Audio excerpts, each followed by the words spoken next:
Hello साथीहरु, स्वागत छ। आज म राको मासु र लौकाको ग्रेभी बनाउँदैछु। भिडियो अन्तिम समय साथ दिनु होला। आउनु सुरु गरौँ। यसरी कुकर तातो भएपछि तेल हाल्ने अनि होल गरम मसला हालेर एकछिन यसलाई ब्राउन हुने गरी भुट्ने।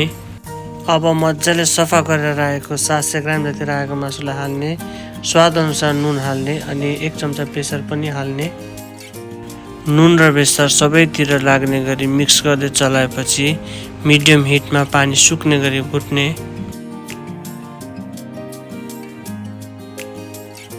यसरी पानी सुकेर तेल मात्रै भएपछि मजाले एकचोटि चलाउने। कुचिएको 2 चम्चा जति अदुवा लसुन अनि खोर्सानी, 2 चम्चा कुटेको जिराको धुलो, साइज गरेर काटेको 2वटा मिडियम साइज प्याज। मिडियम हिटमै अदुवा लसुन, कुटेको जिराको धुलो अनि प्याज पाक्ने गरी यसलाई मजाले भुट्ने। यसरी मजाले भुटिसकेपछि अब धुलो मसलाहरू हाल्ने। 2 चम्चा गरम मसला, 1 चम्चा जिरा, 2 चम्चा धनिया, आधा चम्चा खोर्सानीको धुलो र थोरै पानी हालेर यसलाई लो हिटमा भुट्नुपर्छ। हिट धेरै भयो भने चाहिँ हाम्रो धुलो मसलाहरू डढ्ने सम्भावना हुन्छ। त्यही भएर यसलाई लो हिटमा बिस्तारै मजाले भुट्नुपर्छ।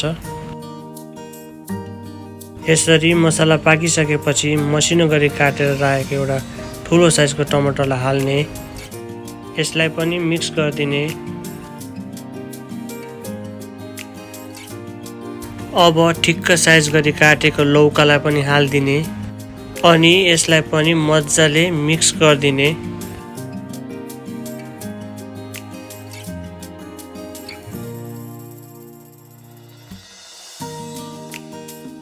अब ग्रेभीको लागि 2 ग्लास जस्तो पानी हालेर यसलाई पनि चलाइदिने।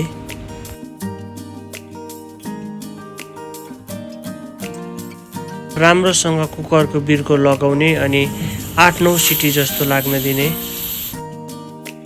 राम्रोसँग कुकर सेलाएपछि यसको बिर्को खोलिदिने अनि हरियो फ्रेस काटेको धनियालाई पनि हालिदिने। साथीहरू, हाम्रो राँगाको मासु र लौकाको ग्रेभी रेसिपी पनि तयार भइसकेको छ। इच्छा अनुसार यसलाई सर्भ गर्नुहोस् अनि राइस अथवा रोटीसँग इन्जोय गर्नुहोस्। यो रेसिपी कस्तो लाग्यो कमेन्ट गर्नु नभुल्नुहोला। साथै लाइक, शेयर अनि सब्स्क्राइब गरेर च्यानललाई सपोर्ट गरिदिनु होला। हस्त, धन्यवाद।